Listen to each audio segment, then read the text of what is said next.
Boa tarde aí. Muito obrigado, Ana. O Todos pela COP não precisa te falar, porque você foi uma das fundadoras, né? Quietinha, mas uma das fundadoras atentas, né?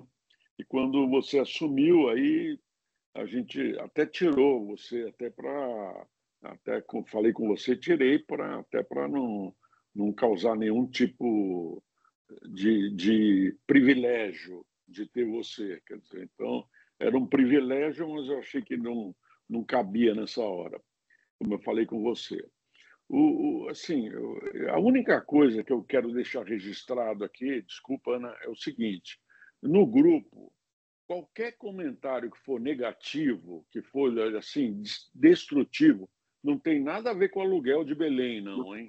O aluguel de Belém é uma dúvida para todo mundo e estou aqui para esclarecer. Já o próximo convidado nosso vai ser o governador. Então, eu acho que ele é uma pessoa que tem. A Ana também não tem essas informações. Eu tenho parte, mas eu acho que o governador vai ser o próximo, quer dizer, eu acho que daí. Então, só para falar aqui, mensagens negativas, hoje teve algumas aí na parte do restauro florestal, quer dizer, eu vou tirar. Eu só não tirei porque não tinha combinado. Agora eu estou sentindo que está combinado. Assim, não, tem que ser propositivo, tem que ser construtivo. Crítica só, o comentário que é só crítica, eu vou cortar.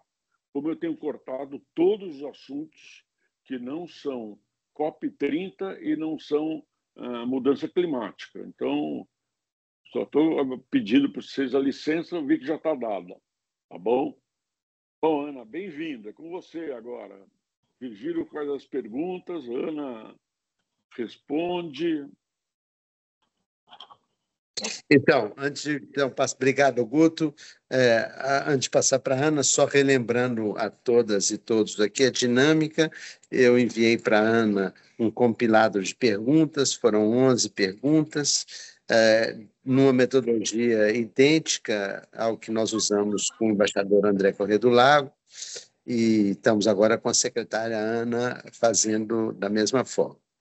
E depois disso, Ana, mais é um indicador para você, se quiser, fica à vontade, se quiser responder uma a uma ou fazer uma fala genérica que aborde o grosso das perguntas, e depois a gente vai levando isso ao longo dos minutos finais. Então, a gente tem uma previsão de cerca de 30 minutos, e é um espaço flexível, e essa é a nossa metodologia. A reunião está sendo gravada, e porque muitas vezes os membros não podem estar hoje e tal, então a gente depois disponibiliza a gravação. Então, isso dito, isso posto, a palavra é sua, Ana.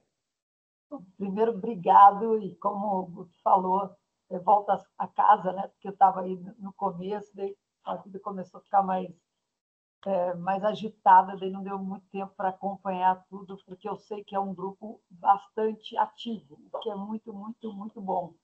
E é ótimo saber que tem um grupo de apoio à COP30, porque a gente vai precisar muito, realmente muito.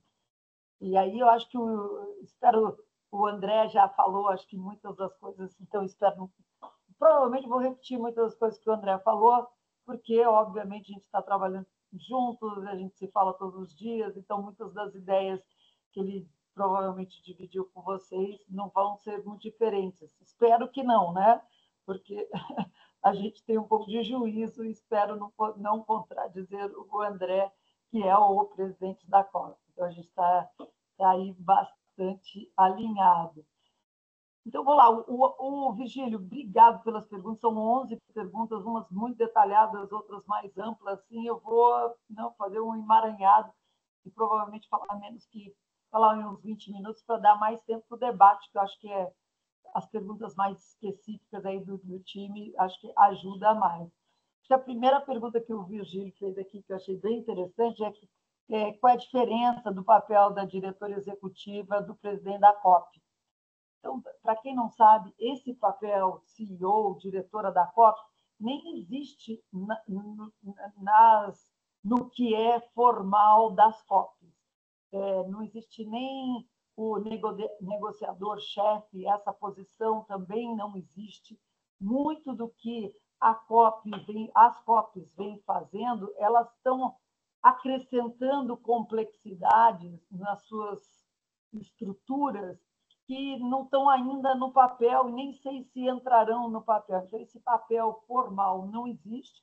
Isso tem sido uma prática das últimas 6 COPs, que tem uma outra figura que não o presidente ou a presidente da COP, que é essa figura de diretor executivo ou CEO, que é uma pessoa que um pouco fica responsável pela estruturação do time, que é um pouco um vice do presidente da COP, que faz muita representação, organiza, tem, como vocês sabem, diversos pilares na COP, de negociação, agenda de ação, mobilização. Então, o CEO supostamente tem o olhar do alinhamento entre as diversas agendas, mas do jeito que a gente está trabalhando aqui com o André, que também a gente já está trabalhando juntos há mais de 2 anos, é muito numa parceria muito grande, logicamente, respeitando, ele é o presidente da COP, da gente discutindo, todos os dias a gente se encontra, se fala, trocando muito, né?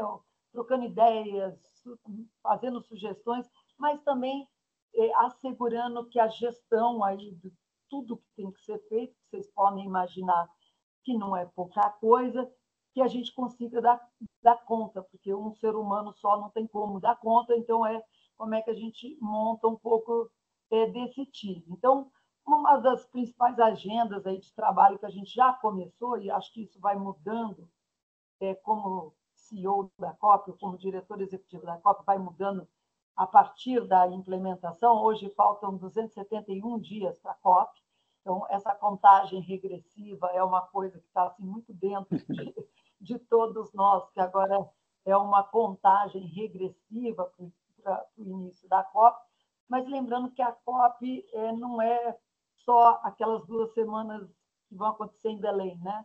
É o processo que acontece daqui até a COP, e o Brasil assume a presidência da COP depois da COP, durante a COP, né? Como todo mundo sabe.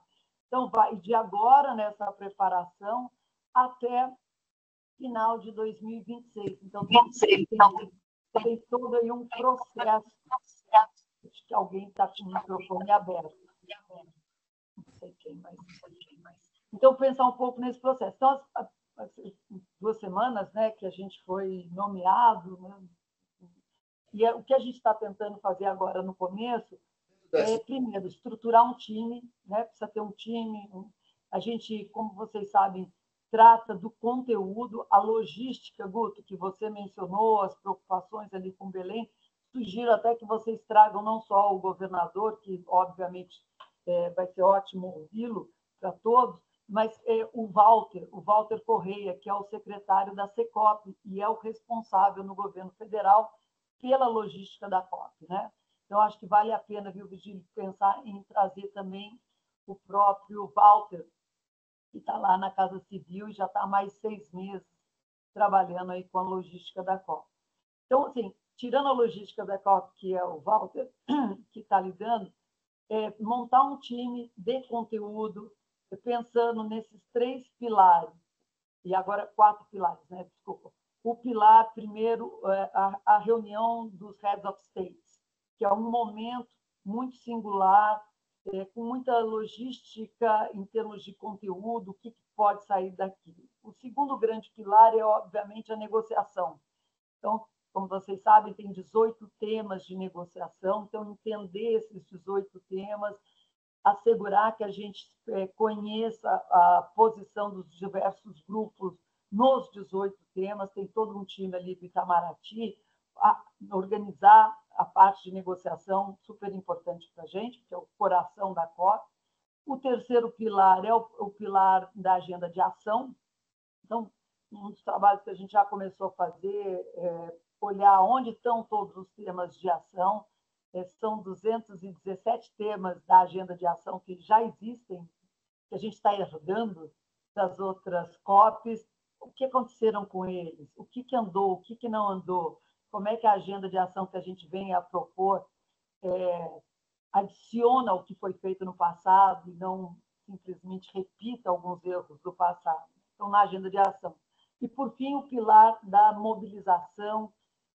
Quando eu digo mobilização, é muito mais falando para as pessoas que não são da bolha climática, né? Que mensagem é essa? Que a COP30 vai dar não só para dentro do Brasil, mas para fora do Brasil, para trazer outros grupos a entender o que é essa reunião, que é a COP. E muito da expectativa de muitos é que a COP é uma bala de prata que vai resolver todos os problemas de clima.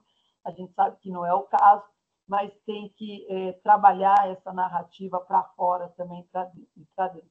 Eu acho que o papel do CEO e do time inteiro, mas principalmente do André, meu, que vamos estar trabalhando juntos, é olhar esses 4 pilares e assegurar que eles façam sentido e sejam complementares. Acho que esse é a grande entrega aqui do time de liderança aqui da COP30.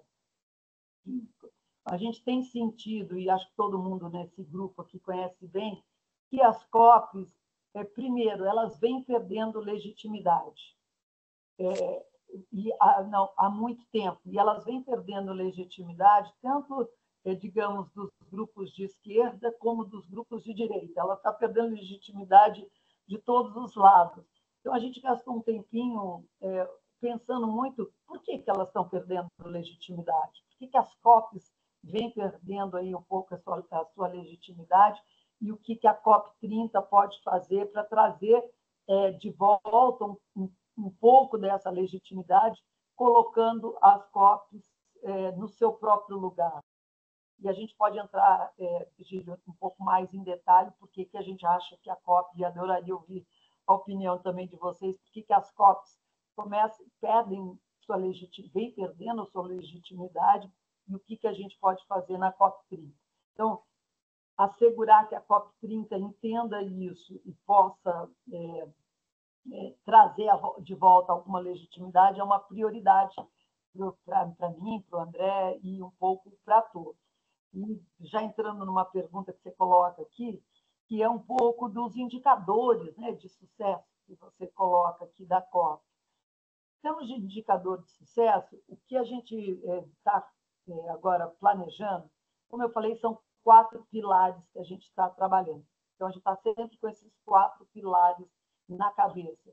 Para cada um desses pilares, a gente está chegando agora em ter 3 metas por pilar, para a gente saber exatamente, não perder o foco do que a gente precisa atingir em cada um desses pilares e como é que cada uma dessas metas liga com o todo. Qual é o todo na nossa cabeça?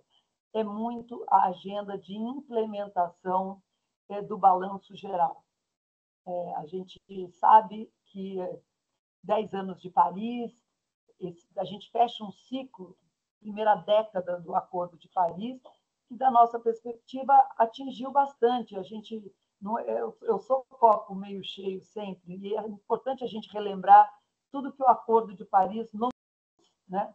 Acho que é um momento também de celebração. A gente começou o Acordo de Paris indo ao redor de 4, 5 graus, né, no business as usual, lá em 2015. Passou-se 10 anos, a gente está aí em 2,7 graus, se tudo for implementado. Então, assim, fizemos muita coisa durante esses 10 anos.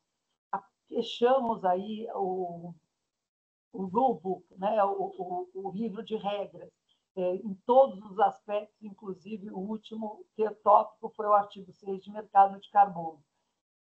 Engajamos o setor privado, sociedade, acho que tem muito engajamento. Então, a primeira década contribuiu muito para o objetivo do Acordo de Paris. E acho que a nossa COP, a COP30, ela inaugura essa nova década. O que tem que acontecer nesta nova década, que não será não vai tudo acontecer na nossa COP, mas que a nossa COP inicia. E da nossa perspectiva, o que essa nossa COP inicia é um momento, não mais de livro de regra, mas um momento da implementação, de acelerar e dar escala às ações, as soluções que a gente sabe que tem. Eu ouvi ali o Guto falando, por exemplo, de restauração. Restauração é uma coisa que a gente sabe que é parte da solução. E aqui no Brasil e no mundo inteiro está tendo mil dificuldades de implementar uma agenda com escala de restauração. A pergunta que espero que a nossa COP ajude a responder, não só essa, mas esse tipo de pergunta, é o que precisa ser feito para dar escala numa agenda de restauração. O que já está sendo feito, quais são os casos de sucesso, como é que a gente dá escala e acelera esta solução, assim como o SAF, Nelson, assim como a é o agricultura. Rubens Barbosa, tudo bom? Oi. Tudo bom. É só para confirmar, você viu, eu te convidei para um almoço aqui com a ex-ministra do Exterior da Argentina, o Mondino, é no dia 26, quinta-feira da semana que vem. Filho, você consegue desligar o áudio de todos, fazendo favor. Não, tem um almoço aqui em casa, pequeno, de 10 pessoas, e eu convidei você para ver, não dá para ampliar. Acho que conseguimos superar. Desculpa. Então, eu estava falando que eu espero que a nossa COP tenha esse grande guarda-chuva, que é o guarda-chuva da implementação, e tendo esse primeiro Globe Stock Take, o balanço geral, como guia. A gente acordou coisas muitíssimo valiosas no balanço geral, espero que todo mundo já tenha lido o balanço geral e a gente consiga fazer essa relação. Então, acho que isso é uma coisa muito importante para a gente. Assim, a agenda de restauração está lá no parágrafo 33. A agenda de transitar, triplicar energia renovável está lá no parágrafo 28. Então, toda vez que a gente se for referir a temas concretos, que a gente possa voltar e mostrar que a gente escolheu um tema na nossa COP, não da nossa cabeça, mas porque houve um acordo e o problema agora é a implementação deste acordo que foi ali colocado. Então, dos legados globais, eu acho que voltar a uma normalidade de negociação é importante, e a gente já está trabalhando um pouco com isso. Como eu falei, as COPs têm perdido legitimidade um pouco por causa disso, que os temas de agenda de ação e negociação eles estão competindo um com o outro por espaço. O negociador está lá negociando o que quer que seja, ele tem que sair correndo para participar de um evento fora das negociações. Então, a gente organizar a agenda de negociação, dando o tempo que a agenda de negociação precisa e dando o tempo que a agenda de ação precisa, mas não competindo uma com a outra, eu acho que é uma coisa que a gente realmente precisa trazer para a COP30. Em termos dos legados nacionais, da perspectiva do interesse brasileiro, que Virgílio, que você colocou, aí eu queria enfatizar diversas coisas.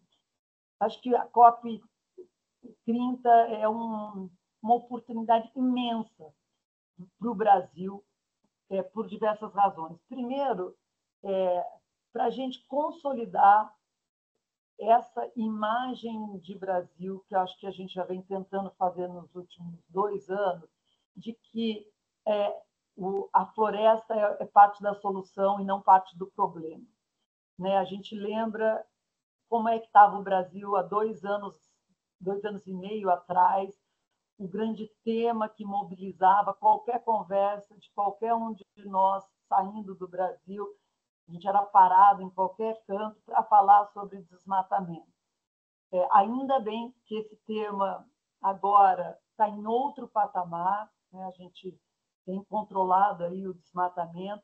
Então, eu acho que a COP30 vai ser um momento muito grande de consolidação dessa decisão da sociedade brasileira como um todo, do setor privado, do agrobusiness, do governo federal, dos governos estaduais, de combater o desmatamento, e não só na teoria, mas a gente já poder, tudo que a gente já avançou, que eu acho que muda essa imagem brasileira de uma maneira consolidada. Então, acho que é o fechamento de um período. O segundo grande legado é o Brasil se colocar como esse provedor de soluções climáticas. Não só agricultura, restauração, como atração de investimentos na área de energia, na área de produção local para manufaturados industriais. Então, o Brasil, a gente sabe que a matriz energética, a bioeconomia, a gente tem um potencial imenso, mas era sempre assim no futuro. Eu acho que agora, na COP30, a gente já vai estar preparado com os planos clima de descarbonização e adaptação, que já estarão prontos, com os diversos projetos para bioeconomia, para restauração, para energia, que já existem na prática, os diversos instrumentos econômicos que estão já existentes, como o Ecoinvest, os fundos soberanos, o Fundo Clima, a taxonomia, o mercado de carbono, que a gente já instalou. Então, eu acho que o Brasil chega não mais como o Brasil, o país do futuro, mas, ao contrário, a gente chega com um portfólio de projetos na COP30 e de instrumentos para a atração desse investimento sustentável que a gente quer. E o terceiro, acho que grande legado que a COP30 pode nos trazer é o reposicionamento do Brasil na geopolítica, que, vamos combinar, não está fácil, né? Essa geopolítica que está aí bastante conturbada nesse momento. Eu acho que a COP30 tem o potencial de reforçar esse papel do Brasil como esse player neutro em termos geopolíticos, de não ir para um lado, Estados Unidos, China, ou um país ou outro, de ter essa capacidade de navegar entre países desenvolvidos, em desenvolvimento, em busca de solução, em busca de acordos multilaterais. E eu acho que isso pode dar, eu sei que o Brasil já tem muita legitimidade lá fora, mas eu acho que pode dar um boost ainda maior para o Brasil e para essa atração de investimento. Tem coisas específicas que eu acho que estão na agenda, por exemplo, o TFFF, agilizar o mercado de carbono, que são todos pequenos legados fundamentais para a gente, mas eu acho que esses pequenos estão dentro desses grandes, por isso mencionei eles. Estou pulando aqui para as perguntas, não vou conseguir responder todas, mas eu vi que tem uma série aqui de perguntas sobre as notícias desencontradas sobre Belém. E como a gente conversou ali no começo, eu acho que valeria a pena conversar também com o Walter e o governador para algumas dessas conversas sobre Belém. Mas eu achei que é importante mencionar algumas, que tem mais a ver com aí a presidência da COP, que é os espaços para os eventos de Blue Zone e Green Zone. Como eu disse ali no começo, tem tido uma certa sensação que o espaço de Blue Zone, negociação Green Zone, eles competem uns com os outros. Muita atividade, muita gente, cada um no seu pavilhão, conversando. Normalmente, em cada pavilhão, a sensação é que brasileiros vão para a COP, não sei aonde, e conversam com brasileiros. Japoneses vão lá para o seu pavilhão e conversam entre si. Chineses vão lá no seu pavilhão e conversam entre si. E a pergunta é se a gente precisa viajar tão longe para conversar entre nós, né? Então, a gente vem pensando em maneiras de usar, principalmente a Zona Azul, para conversas temáticas mais, assim, menos conversas entre nações, por pavilhões nacionais, mas promover soluções que sejam mais um debate internacional dessas grandes soluções. Então, a gente quer dar uma pensada, e, de novo, adoraria ouvir aí sugestões de vocês, até que ponto deveria a nossa COP pensar em grandes temas ou grandes soluções e promover debates na Blue Zone e na Green Zone sobre esses temas. Por exemplo, agricultura regenerativa, onde tem um debate internacional sobre isso, não em cada um no seu pavilhão, ou restauração, ou SAF, ou renováveis, aonde tivesse mais condições de conversas, pensando essas soluções de uma maneira mais internacional nesses debates, em vez de cada um no seu pavilhão. Então, a gente vem conversando um pouco sobre isso, até para determinar a oferta aí de espaços e eventos no Blue ou no Green Zone. Normalmente, esses espaços são abertos aí para as pessoas que têm interesse em julho, né? Essa normalmente tem sido a data. Eu imagino que o Brasil vai fazer isso nesse mesmo modelo, ao redor de julho, mas a gente está pensando em maneiras de fazer com que essas conversas sejam mais internacionais e menos nacionais num espaço de COP. E, de novo, adoraria ouvir um pouco a visão de vocês. Essa duração da COP, se haverá um encontro prévio de chefes de Estado, isso está sendo, sim, conversado, de ter a reunião de chefes de Estado um pouco antes do começo da COP. Tem a ver não só com logística, espaço, aviões, mas também a gente percebeu que nas outras COPs, o chefe de Estado chega, fala 3 minutos e sai correndo para algum outro evento que aquele chefe de Estado quer fazer e não tem um debate entre os chefes de Estado. De novo, essa competição por o tempo de cada um de nós numa COP, que tem que estar em 10 lugares ao mesmo tempo.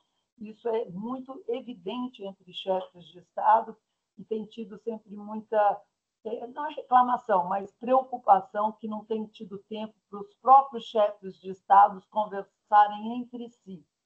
Então, nesse sentido, a gente tem a reunião de chefes de Estado 2, 3 dias antes da abertura da COP, ou seja, sem muita atividade de outros, dará mais espaço para esses chefes de Estado poderem conversar entre si o que a gente tem ouvido, que isso é um desejo, não só nosso, mas também de outros. Então, dá para inovar um pouco ali também. E aí, na pergunta se haverá outras atividades fora de Belém, em outras cidades, a gente espera, primeiro, vai ter a pré-COP. Imagino que a pré-COP vai ser fora de Belém, vai ser em uma outra cidade, não foi determinado ainda aonde será a pré-COP. Segundo, tem muitos grupos que vêm pensando, como o CHAMP, ou o grupo lá da coalizão de taxação solidária, que estão pensando, sim, em fazer eventos no Brasil, não durante as 2 semanas da COP, mas antes das 2 semanas da COP, em outras cidades brasileiras. Mas durante aquele momento COP, Belém é Belém. Tudo oficial da COP30 acontecerá, pelo menos como está sendo planejado, em Belém durante as semanas da COP30. Isso não significa que eventos anteriores à COP, com selo de COP30, de preparação de alguns desses grupos de multi-stakeholders que estão se organizando, principalmente em algumas agendas aí mais específicas, não vão querer ou fazer eventos em outras cidades do Brasil, que a gente já está ouvindo que eles estão se organizando para isso. Mas para a coisa oficial, a gente entende que vai ser, sim, tudo em Belém naquele momento. E aí eu termino nessa pergunta, deixo as outras para ir para o debate, que é que temas, frentes de trabalhos, lideranças empresariais, sociedade civil, academia, podem contribuir para o sucesso do trabalho, não da diretoria executiva, mas eu diria da COP30, da presidência. Eu sugeriria que a maneira mais concreta possível de um trabalho conjunto da presidência com todos esses outros grupos é focar em soluções concretas, escala e implementação de temas que a gente consiga mostrar que a COP30 está andando na implementação do que já foi acordado. Em vez de a gente trazer novos temas para a COP, abrir novas agendas, que sempre teremos a oportunidade. Eu entendo que no mundo a gente está agora precisando muito mais de implementação, escala e ação. Então, trabalhar com o setor privado, com os governos subnacionais, academia, com sociedade civil, em a gente poder falar, olha, essa COP conseguiu redirecionar COPs não para abertura só de novas agendas, mas implementação e aceleração do que foi acordado, eu acho fundamental. Porque, como eu falei, eu acho que as COPs têm tido um tema todo de legitimidade. A gente vai de COP em COP, de pledge em pledge, de promessa em promessa. A cada COP a gente volta para mais uma promessa, de mais um tema, né? E ninguém, e principalmente a população, não vê a implementação do que está sendo falado. Esse primeiro olhar que a gente fez da agenda de ação, dessas 217 agendas de ações que vêm desde Glasgow, do Peru, né? De Glasgow foi um grande momento, mas a grande maioria nem iniciou, ela nunca passou de um pledge, ela nunca foi implementada, não dá para falar o que a gente já avançou, não tem monitoramento. E a mesma coisa a gente poderia dizer sobre os acordos do Balanço Geral. O Balanço Geral, no artigo 28, fala de duplicar energias renováveis, duplicar a eficiência, acabar com subsídios, transitioning away de combustível fóssil. Parágrafo 33 fala de restauração, fala de acabar com o desmatamento. Todos esses acordos foram feitos. Se a gente não conseguir mover agora para a implementação, junto com o setor privado, junto com os governos subnacionais, que é quem está com a mão na massa, eu acho que as COPs vão ficar cada vez mais desacreditadas. Então, espero que a nossa COP inicie, sim, essa nova década, uma década de implementação ou aceleração dessa implementação, porque a gente já começou, né? Já começou a implementar, e que dê um novo ânimo, porque o momento geopolítico anda bastante difícil. Virgília, eu paro por aqui, não falo, e daí as outras perguntas que achar pertinente, a gente entra nelas daqui a pouco. Está ótimo, Ana. Muito obrigado. Eu estou vendo que você está... Eu estou acompanhando aqui pela lista de perguntas e eu acho que faltam só mais 3 ou 4. Então, talvez fosse interessante você respirar fundo aí, tomar um golinho de água e seguir em frente para a gente deixar todas essas, de alguma maneira, endereçadas. Tem uma pergunta sobre crianças então, vou lá. Enfim, então, de novo, e aproveite só para te dar esse fôlego para respirar, fazer um brevíssimo comentário em dizer que eu acho que a mensagem que você está trazendo é muito alinhada com o que o André trouxe na nossa reunião anterior, que todos os acordos já foram feitos, né? Agora é uma agenda de implementação e aceleração para resgatar a credibilidade e a confiança no processo da COP e no multilateralismo, né? O André também enfatizou bastante isso, não é só a questão da credibilidade da COP, mas a questão do multilateralismo que está em xeque. Então, a COP tem também esse objetivo. Então, acho que vai na mesma direção. Mas, então, te devolvo a bola aí depois desse colinho d'água aí. Câmbio. Então, vamos lá. Tinham duas perguntas específicas de 2 temas. Um, né, como é que envolve as crianças, os adolescentes e os jovens. Isso é uma pergunta que até a gente teve a reunião com a UNFCCC, a gente sabe que tem uma demanda grande. Como vocês sabem, tem aí o High Level Champion de jovens, que agora é obrigatório, e teremos já tem um processo aí para a escolha aí de um jovem. Mas ainda não tem algo que ainda não fechou de como envolver os jovens.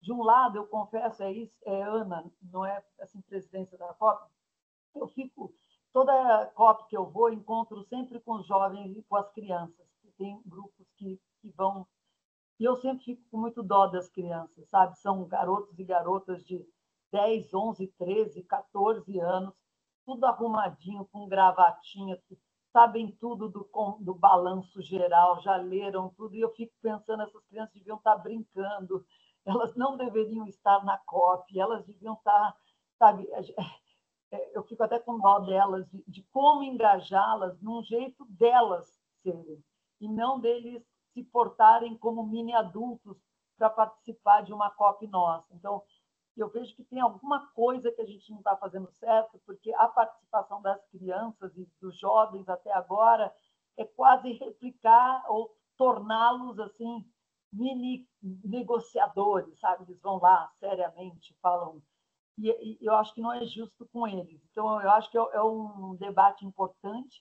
Não sei ainda como resolvê-los, e, de novo, se estiverem sugestões, adoraria ouvir, mas eu acho que a gente tem que envolvê-los no jeito deles e não obrigá-los a eles se moldarem do que a gente está fazendo nos nossos esquemas, que é o que está acontecendo em todas as COPs, e é muito chato, porque é uma participação fake, e a gente sabe disso, eles sabem disso, e gasta o tempo deles, gasta o nosso, eles viajam por... Não sei como é que vai ser, mas eu acho que tem aí uma coisa para ser pensada. Em relação ao tema que foi aqui de saneamento ambiental, despoluição dos rios e mares, de novo eu voltaria para o nosso Globestock Tape, no balanço geral, e ver o que e se já acordamos esse tema no balanço geral. Porque, como eu estou falando, eu acho que a gente agora está no momento, assim, está no balanço geral? Sim, não. Se tiver, o que fala o balanço geral e o que a gente propõe para ajudar a implementar o que está lá? Se não estiver no balanço geral, eu não sei se é o momento de abrir um novo capítulo, novas agendas, e para a nossa COP deveríamos abrir novas agendas, porque se a gente abrir uma agenda, vai ter mais 500 outras sugestões de abertura de agenda. Se a gente quer foco, a gente vai ter que aprender a lidar com esse foco, que aí é a agenda de implementação. E eu não sei, assim, não sei se esse tema... eu sei que mares, oceanos, está no Globestock Tape, mas despoluição e saneamento, eu não sei assim de cabeça se está lá, não saberia responder. E aí, as duas últimas perguntas que foram colocadas aqui é sobre o artigo 6, ajustes correspondentes, e a implementação na regulamentação do nosso mercado de carbono aqui nacional. Eu acho que esse tema é fundamental. Eu fico muitíssimo feliz que a gente conseguiu aprovar, tanto a nível internacional, fechar o livro de regras com o artigo 6, 6.2, 6.4 agora, aonde coloca também créditos de carbono florestais como essa possibilidade. Como vocês sabem, estava fora das possibilidades. A gente conseguiu isso a nível internacional, então eu fiquei muito feliz. E a nível nacional, finalmente o Congresso aí aprovou o nosso mercado de carbono. Então, eu acho que é uma oportunidade única que o Brasil tem desses dois acordos, o internacional e o nacional, terem sido aprovados mais ou menos no mesmo momento e a gente aprender um com o outro. Da perspectiva internacional, eu acho que o Brasil tem todo o interesse em agilizar a regulamentação internacional, e acho que a gente tem essa oportunidade de ouro, como sendo presidente da COP, de propor coisas, tanto no Substa, em Bonn, quanto, logicamente, na COP30, que agilize a regulamentação. O acordo está dado, a gente já sabe quais são os parâmetros do acordo, mas tem como agilizar. Então, por exemplo, no tema de ajustes correspondentes, a gente já sabe o que é, o que foi acordado de ajustes correspondentes. É como o governo federal, o nosso governo aí, mais na política nacional, vai lidar com isso, tem muito mais a ver com o mercado de carbono nacional e nossa implementação de NDC, né? O Ministério do Meio Ambiente é a autoridade nacional para o artigo 6, tem um grupo de trabalho, como vocês sabem, dentro do Comitê Interministerial de Mercado de Carbono. O tema da regulamentação do artigo 6 e do ajuste correspondente está sendo debatido, já tem aí um início de como é que a gente se estrutura para isso. e podemos entrar em detalhe assim, para cada área. Mas, como você sabe, o ajustes correspondentes tem o tema de como é que eles estão acima depois de a gente implementar a nossa NDC. E, por enquanto, a gente tem a meta de 2025, que é extremamente ambiciosa, porque já estamos em 2025, então a gente tem que ver se tem algum espaço para ajustes correspondentes para a meta de 2025. Para a meta de 2030 e 2035, tem um período logicamente mais longo, acho que tem um pouco mais de folga, mas para a meta de 2025 ela é muito tight, é muito, muito ambiciosa, pelas razões que todo mundo sabe que a gente voltou a emitir muito carbono nos anos anteriores. Mas fico aqui, Virgílio. Tá ótimo, Ana, muito bom, excelente. Acho que deu para responder aí, né, o grosso do que a gente tinha colocado. Meu comentário é relacionado aqui, primeiro, à complexidade dessa agenda, né, dos 217 temas. E você mesmo confessou que não está na ponta da língua se saneamento está ou não. Ou seja, um desafio, a primeira coisa que me ocorre é a gente comunicar, arrumar uma forma de comunicar melhor essa complexidade de temas, que eu acho que a sua fala exemplifica um pouco disso. É como facilitar para os atores, como você também usou o termo, de sair da bolha climática, como que a gente coloca outros atores nisso. Então, esse é um tema que da sua fala me vem à cabeça. O outro foco, né, que você mencionou, que é importante, é como a gente avançar em coisas que já estão acordadas e não abrir novas discussões, né? Gostei muito também da maneira como você dividiu a Green Zone com Blue Zone, né? A Green Zone um pouco conversa entre os países, entre os pares, mais endogâmica, e a Blue Zone com conversas mais temáticas, fomentando mais temas de interesse geral. Acho que isso é bastante interessante de ser ressaltado. Você falou também sobre a importância de interagir com a Casa Civil, que tem a incumbência de cuidar da logística da COP. Acho que isso também é uma boa dica, conversar depois com o Guto, ver se a gente faz essa interlocução, além da interlocução com o governador Helder e com o pessoal do governo do Estado. A vice-governadora também está muito envolvida, né? Eu, inclusive, estou indo para lá hoje à noite, para Belém, vou ter um diálogo com vários representantes do governo do Estado, inclusive com o governador. Tem duas perguntas que chegaram pelo WhatsApp, e a sistemática nossa é o WhatsApp do grupo todos. Então, a primeira é que você mencionou de uma agenda, logo no início, que tem uma agenda intensa relacionada, salvo engano meu, a agenda de ação, né? E você mencionou uma agenda dentro dessa agenda. E isso suscitou uma pergunta. Então, queria que você comentasse isso. E também uma outra pergunta bem específica sobre a questão do Champion. Se tem uma previsão temporal de quando vai ser feita essa nomeação. Câmbio. Então, vamos lá.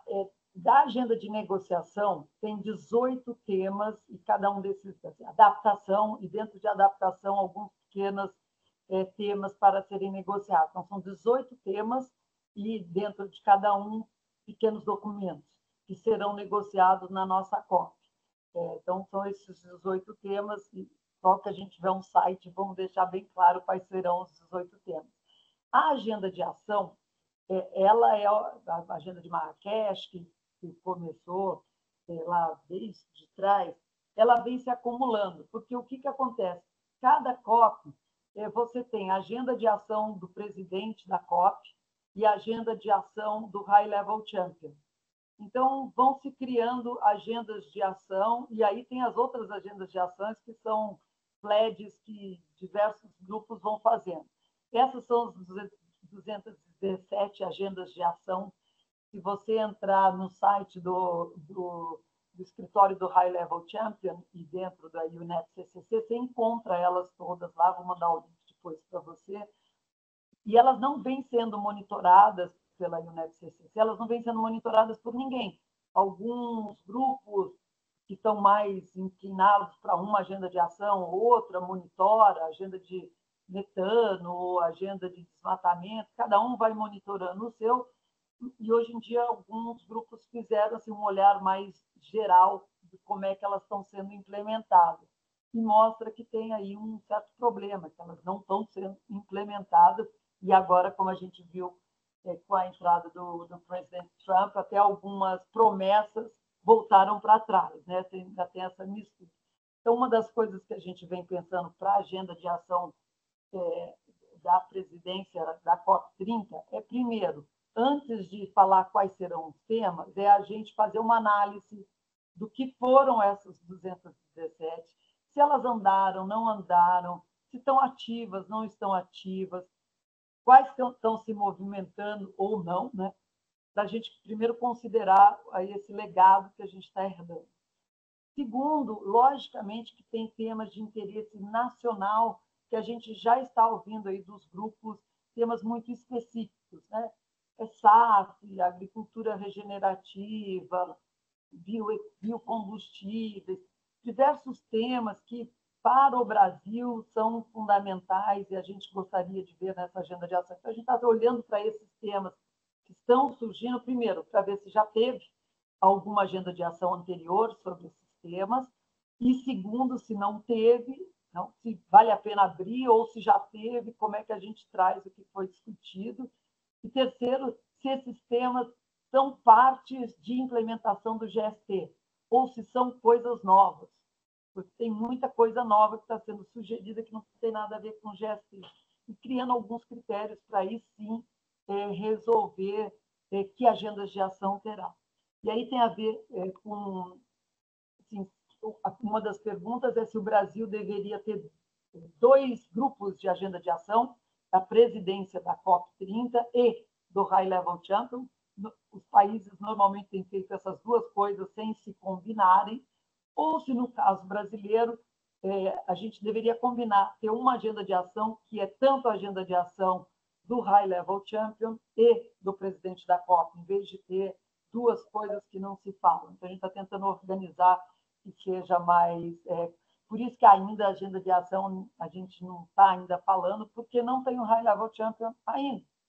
E a gente espera que por mim, sabe, amanhã, ontem, eu sou apressadinha, tenho pressa para essas coisas, mas tem aí um processo de determinação e escolha, imagino que o André teria comentado sobre isso, mas a gente espera que, sei lá, que a semana que vem a gente consiga aí ter esses nomes, é uma decisão do presidente Lula, como todos sabem, para a gente poder debater, levar os nomes do presidente Lula e aí ele poder bater martelo.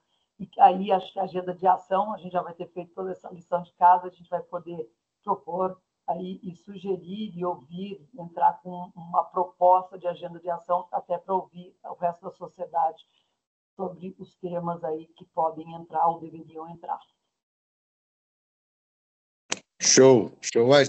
Já temos uma boa notícia do nosso diálogo aqui, que existe uma expectativa, uma perspectiva para a semana que vem, né, de ter essa definição. É uma definição que acho que muita gente aguarda, porque é um canal a mais de diálogo que vai se abrir para todo esse processo, que é todo complexo, como você muito bem colocou. Então, e acho muito interessante também essa visão de trabalhar de uma maneira conjunta a presidência e o High Level Champion numa agenda integrada, né? Acho que isso é muito interessante. Outro tema que você mencionou é o monitoramento dos 217 itens, né? Que não vem sendo feito de forma sistemática. Acho que essa é uma contribuição muito importante que a presidência brasileira da COP vai poder trazer para o processo, até relacionado com o que você falou antes, da questão da credibilidade.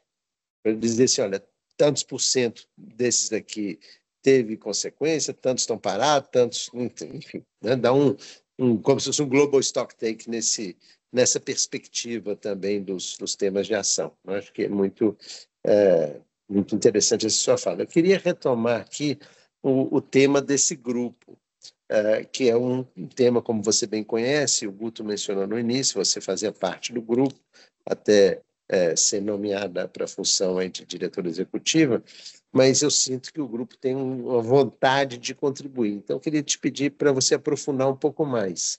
Né? O que o setor empresarial poderia contribuir mais, o que o setor acadêmico poderia contribuir mais, o que a sociedade civil, que está representada nesse grupo, e também outros atores que não fazem parte desse grupo, mas que estão nesse segmento.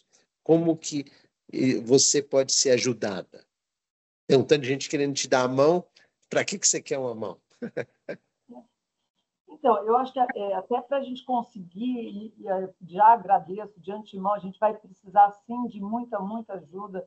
Imagino que o André também colocou, que ele vem pensando em diversas maneiras de contribuição para diferentes grupos, né? Em os enviados, os conselhos que ele vem pensando, que ele já tenha trazido aqui para o grupo.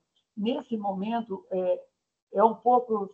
Quando você está começando, você precisa se organizar internamente até para conseguir absorver ajuda, sabe aquela história? E acho que é aí um pouco que a gente está, de conseguir dar vazão de o mínimo de estruturação para a gente poder também colocar as pessoas certas para fazer os diálogos certos. Então, se a gente vai querer dialogar sobre energia, que a gente saiba qual é o time interno que vai estar com essa agenda. Se a gente vai abrir um espaço para dialogar sobre bioeconomia, qual é o time certo que vai estar liderando um pouco esse debate, para a gente não criar espaços onde a gente escuta, mas não vai conseguir dar consequência a essa escuta. Isso eu acho que é o pior dos casos, né? A gente quer dar uma escuta consequente e vamos precisar, porque as ideias vão vir realmente da sociedade. E aí eu acho que a maior ajuda a gente está falando muito assim, de pequenos roadmaps, né? De construção de pequenos roadmaps. Tem o grande roadmap, que é o roadmap que foi colocado na COP29, que é o roadmap de mobilizar 1,3 trilhões de dólares. Então, vai ter um processo, é um roadmap que eu não estou falando necessariamente de negociação, é um roadmap de mobilização, né? Então, vai ter, eu tenho aí o roadmap da adaptação, que já também foi pedido. Então, o que a gente está tentando absorver, e seria muito bom se tivesse aí do lado de vocês um ou dois roadmaps que o grupo esteja mais empenhado a co-construir com a gente, se fosse na área de agricultura regenerativa, se fosse na área de bioeconomia, na área de restauração, esses pequenos roadmaps onde a gente possa juntos construir. Vamos pegar o tema aí, restauração, só para falar algum tema. Restauração. O que precisa sair da boca dos chefes de estados de restauração? O que precisa sair na negociação sobre restauração? O que poderia ser uma agenda de ação em restauração?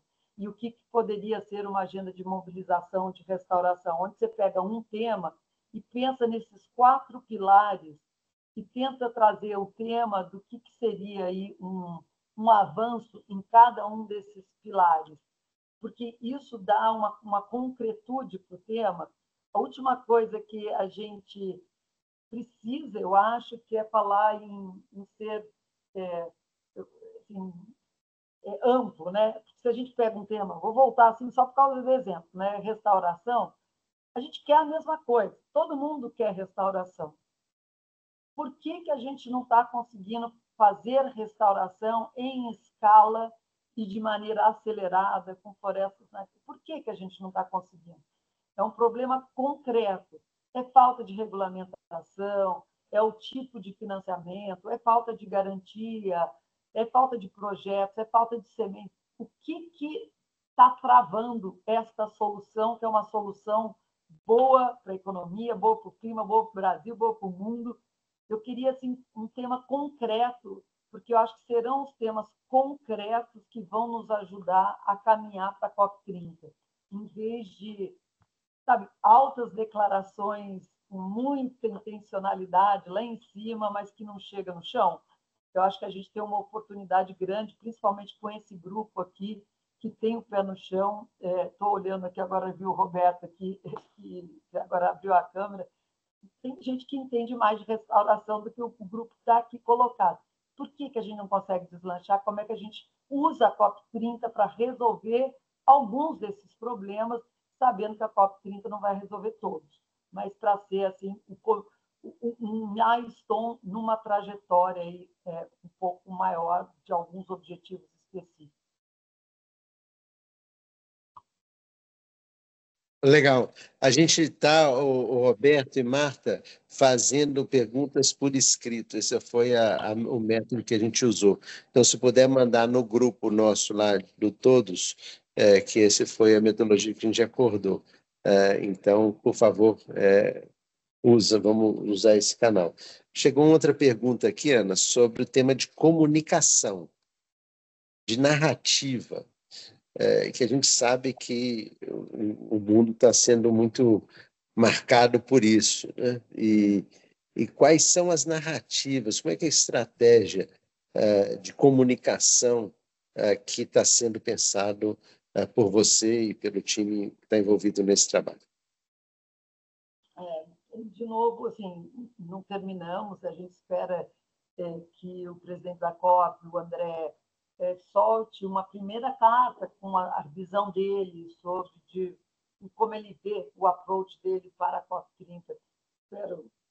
Espero que seja rápido, né? Porque acho que precisa, não dá para deixar um vácuo político, e o André tem muitas ideias legais, que seria legal começar a pôr para fora, e acho que a gente vai começar a criar aí um pouco de uma narrativa, que precisa ser mais do que um speech, obviamente, precisa ser um plano. Então, primeiro no conteúdo, depois eu vou um pouco para o plano. Em termos de conteúdo, um pouco do que a gente vem falando, né? Que a nossa COP inaugura uma nova década, valorizar a primeira década e deixar claro o que a gente precisa nessa segunda década, sendo aceleração e escala na implementação, parte dessa importante narrativa para a gente. A ideia de valorização do problema do clima precisa de um mutirão, precisa de cooperação, e as pessoas têm ido para a COP muito com uma atitude de competir e brigar e tentar trazer um pouco esse sentido de uma ação coletiva para objetivos comuns é fundamental, né? Até para restituir um pouco desse multilateralismo.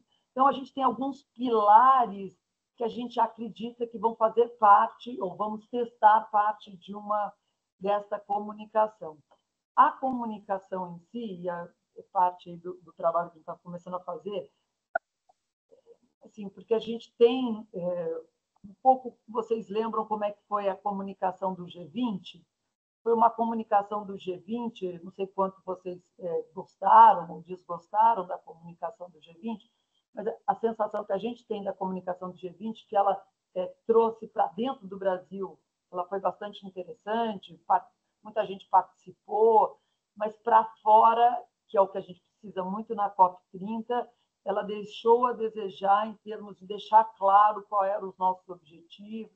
Então, a gente está pensando um pouco no que é uma estratégia de comunicação, lógico, nacional, que a gente precisa ter, mas também pensando numa estratégia, quais são as mensagens que, elas não podem ser contraditórias, mas os públicos são diferentes, o que é uma mensagem aí para os nossos contrapartes internacionais, que a gente tem que ter muito forte. Então, eu acho que a gente vem pensando, logicamente, a gente vai ter que contratar aí agências de comunicação para nos ajudarem, a gente já começou a falar com algumas delas, nacionais e internacionais, tem aí o pessoal da SECOM, que quer fazer outras coisas, então a gente começou a organizar o que é essa área de comunicação, sabendo que vai ser fundamental a narrativa que o Brasil traga. O Brasil parte a gente conversou muito com o pessoal da COP29, COP28, todos os consultores que ajudaram eles na COP29, COP28 de comunicação. O Brasil parte quase do oposto, né? Quando eles tinham um problema de legitimidade imenso por causa do Dr. Sultão, trabalhar numa empresa de petróleo, gás. No nosso caso, o Brasil já parte, assim, todo mundo acha o Brasil máximo, só que a expectativa está lá em cima. E a gente tem que modelar essa expectativa para uma coisa concreta, né? Então, a gente já está... gostaria muito, se tivesse... Eu sei que vocês são muito fortes em comunicação, né? O Guto, tem o Mainaz aí com vocês, tem todo um trabalho de comunicação que a gente até viu na publicação lá da carta que vocês fizeram.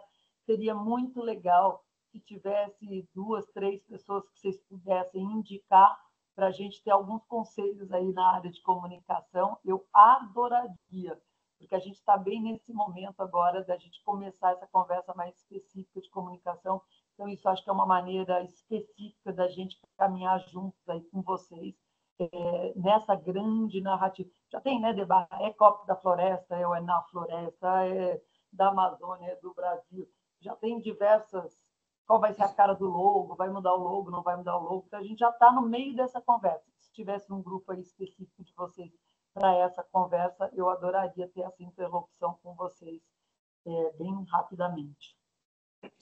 Acho que esse é um tema super importante, já fica também um tema para ser destacado, né, como resultado desse nosso diálogo, a ênfase na comunicação, tanto interna no Brasil, e aqui eu dou a observação de quem está na Amazônia, para a região, né, porque a região ela hoje está politicamente se posicionada com uma vertente anti-meio ambiente, anti-clima, quanto para o resto do Brasil e internacionalmente também. Então, é comunicação para diferentes públicos, diferentes geografias, isso é essencial, acho que vale a pena ficar um registro disso.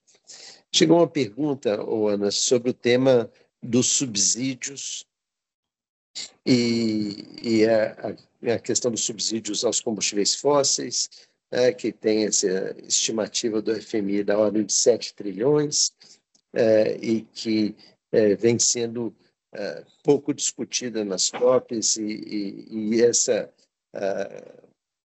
questão cria uma desigualdade de competição com outras fontes de energia.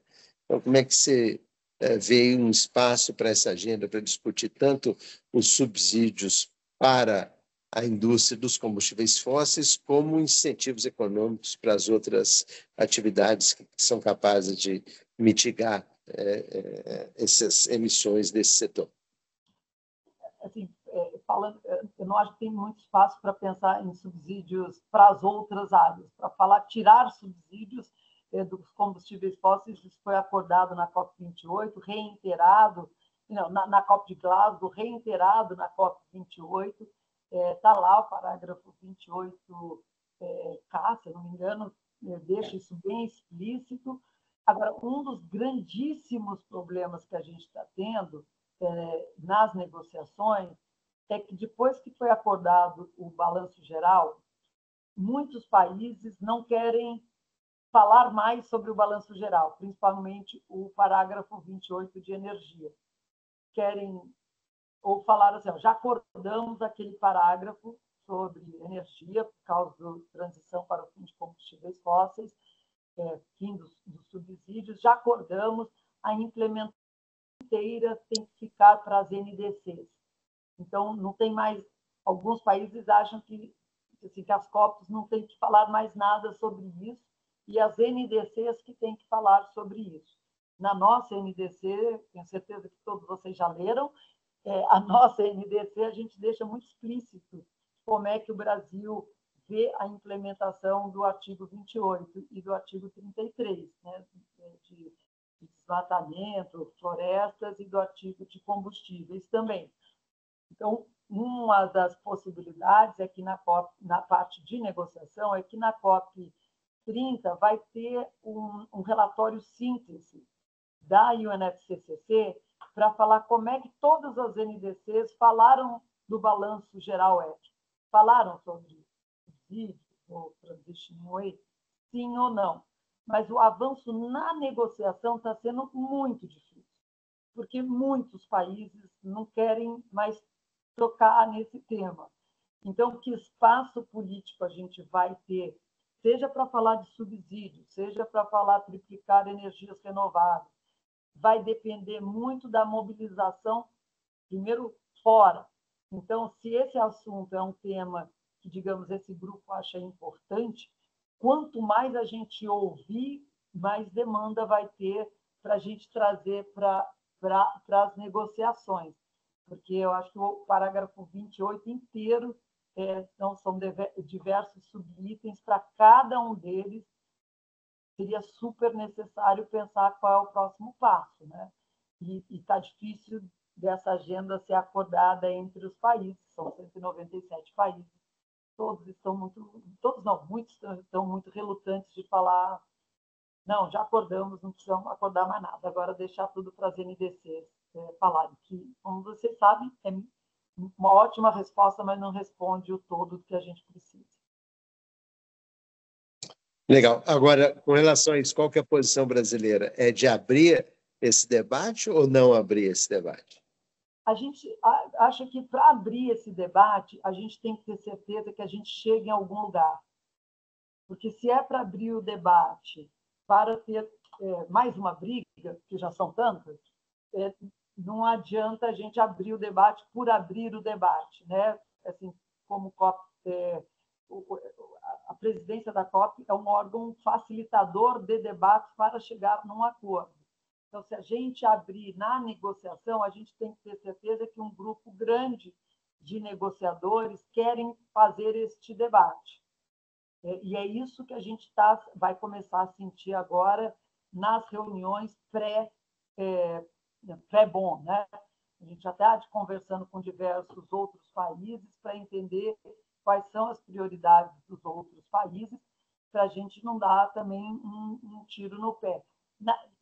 Obviamente, a gente tem as nossas preferências, mas elas têm que estar consensuadas, pelo menos, por um grupo grande de negociadores, porque senão não dá para você empurrar a goela abaixo, né? Senão a gente já sabe o que acontece nas COPs. Tá certo, faz todo sentido, faz todo sentido. Olha, no nosso grupo aqui, que eu estou acompanhando em paralelo, muitas pessoas se manifestaram dispostas a contribuir com o tema de comunicação. Então, aí, o Guto, que vai fazer a fala final de fechamento, quem sabe pode até abordar isso, quem sabe a gente pode pensar, dentre esses temas que foram ditos aqui, alguns que possam virar um subgrupo ou algo, né, dessa natureza para apoiar você. Então, acho que o tema de comunicação é um que teve bastante ressonância.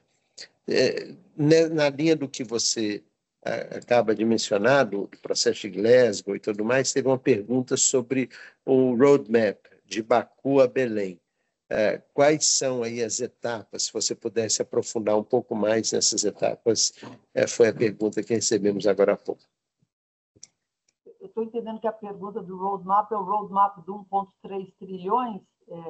Não, o roadmap geral, acho que é o roadmap de todas as agendas, o Substa e etc. e tal, que pré-COP, qual que é o roadmap completo? Assim, não faltam, são encontros. Então, assim, formalmente, vamos para a agenda de negociação assim, formal, né?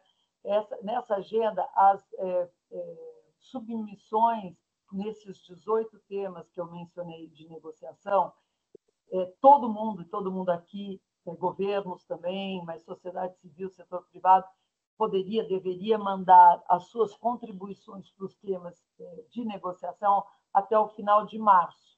Então, se alguém tem interesse em algum dos temas, implementação do mercado de carbono, adaptação, GST, subsídios, faça aí a sua proposta para mandar para a UNEP-CCC, está aberto lá no site deles, que é um primeiro momento formal de documentação. Esses documentos daí vão para os chairs de substas de cada tema e eles vão fazer uma proposta de como é que esse debate acontece junto com a presidência, como é que ele vai acontecer em Bonn. Em Bonn vai ser o primeiro debate de todos os temas da negociação. E acho que tem um desejo aí da presidência brasileira que, quando a gente sair de Bonn, que a gente já pense nos documentos que serão apresentados para a negociação o mais rápido possível para novembro, para a gente não deixar de apresentar um primeiro terço de negociação só durante a COP30, porque a gente sabe que a negociação de muitos desses documentos demora muito tempo. Então, a negociadora checa, a Lívia, tem pensado em trazer uma ser previsível quando é que as documentações chegam, para que os países tenham tempo de participar genuinamente dessa negociação, e todos, né? E não deixar, como foi o caso de Baku, 2 dias antes, estar lá apresentando novos documentos, não dá tempo nem de absorver. Então, esse no trabalho formal. Obviamente, em paralelo, vai ter o encontro, primeiro em Petersburg, que é um dos encontros que acontece de negociação antes das COPs. Tem um em Petersburg, em Berlim, um outro no Japão, em Tóquio, um outro na Dinamarca. São primeiros e começos de pequenos grupos negociadores, dos chefes de negociação, para começar a ouvir dos grupos de negociação prioridades, preocupações nos temas da negociação. Então, esses eventos todos vão estar acontecendo. Tem as Climate Weeks, que vocês já conhecem e participam, que esse ano o UNFCCC está pensando em 2 Climate Weeks, não tantas, tem 2 só grandes Climate Weeks que estão sendo planejadas pela UNFCCC, que vai ser um outro momento.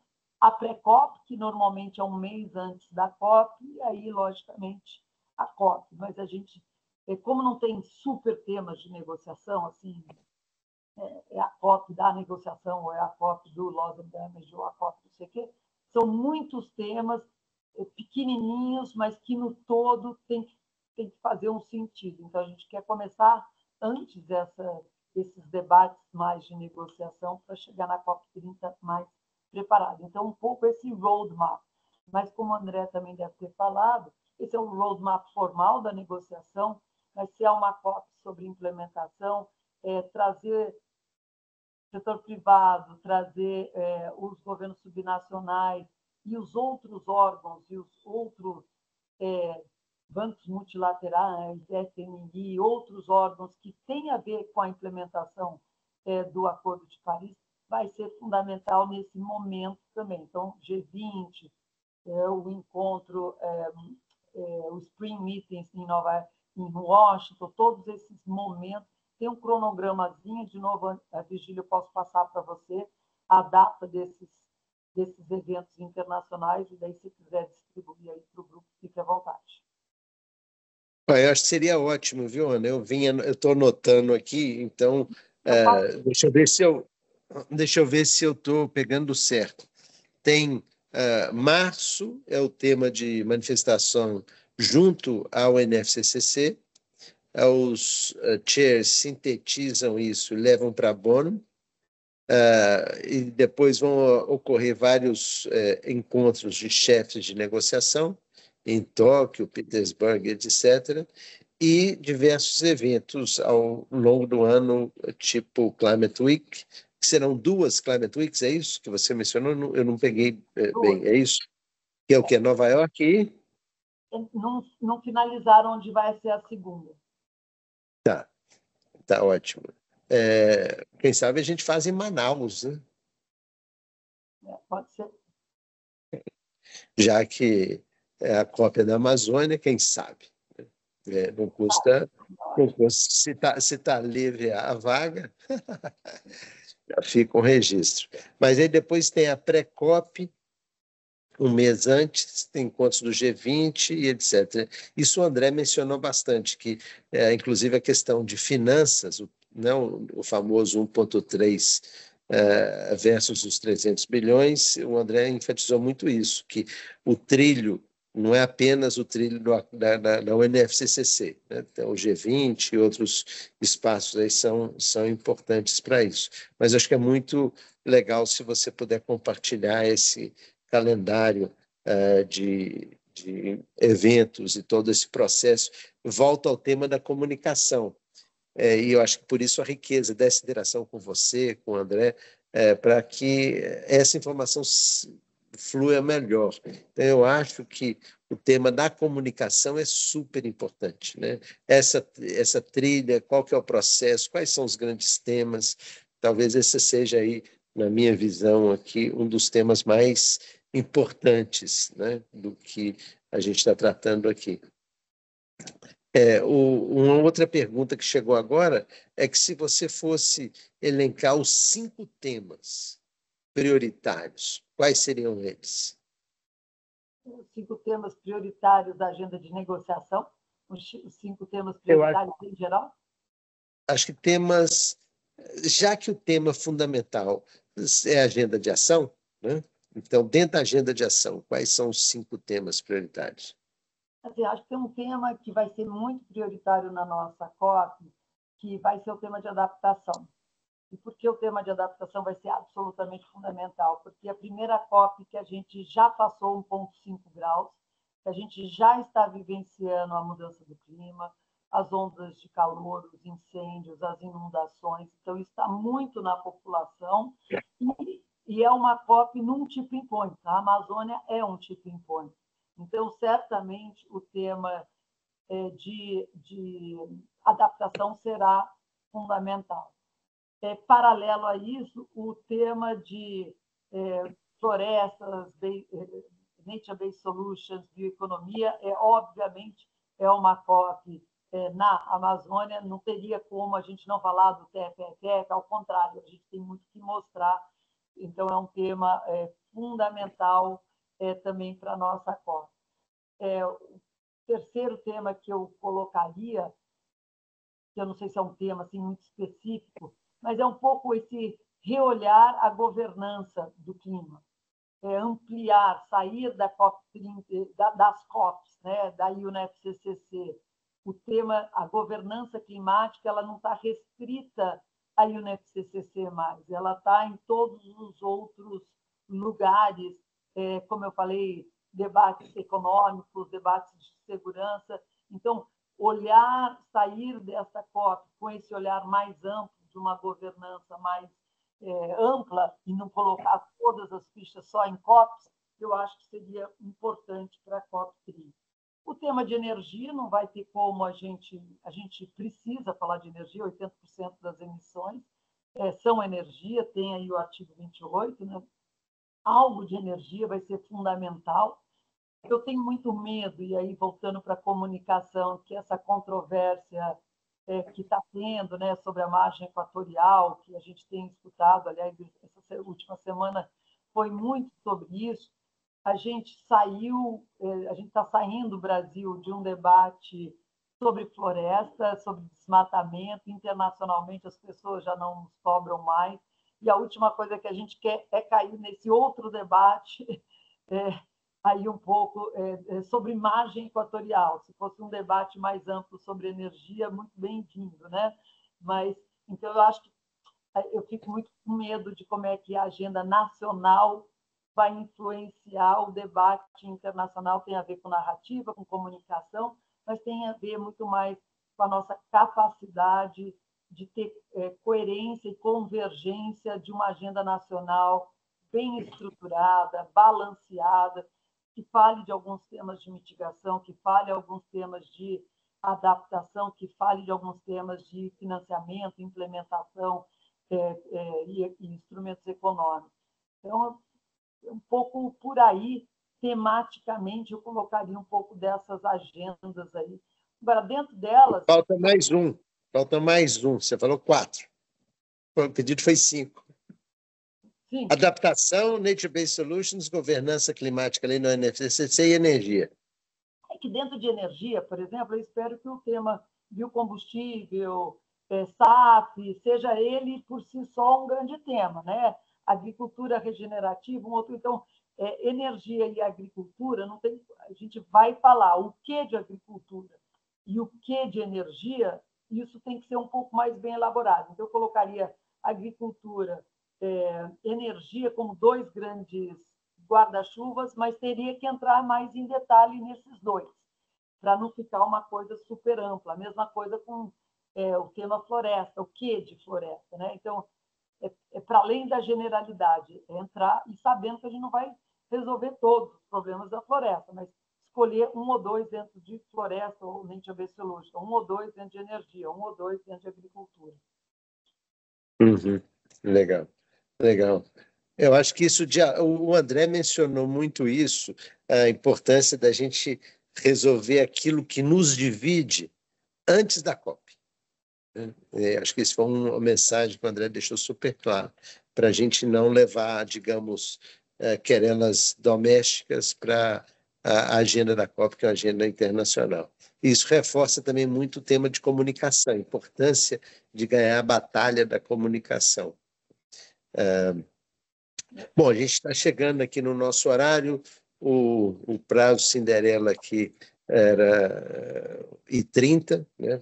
3h30 de Manaus, 4h30 de vocês aí, e esses minutos finais estão reservados ao Guto para fazer as suas considerações finais. Então, eu queria aqui agradecer, Ana, muitíssimo a você, super clara, como sempre, e eu acho que o grupo todo está super disposto, super aberto a responder os seus chamados de socorro. Então, quando você tiver um socorro, pode nos acionar. Acho que surgiram alguns temas aqui, como o tema da comunicação e outros. A gente está tendo também a iniciativa de levar algum desses assuntos no Conselhão, e o ministro Padilha sinalizou muito interesse em ter esse tipo de colaboração de membros do Conselhão em algumas dessas agendas, então acho que isso vai seguir. Então, muitíssimo obrigado, sucesso, parabéns. Guto, a palavra é sua. Bom, estão me ouvindo? Sim, alto e claro. Então tá bom. Bom, nós vamos criar um grupo de comunicação, Ana, nós vamos criar um grupo, a gente já criou alguns e vamos criar o de comunicação hoje. A gente já tem o grupo de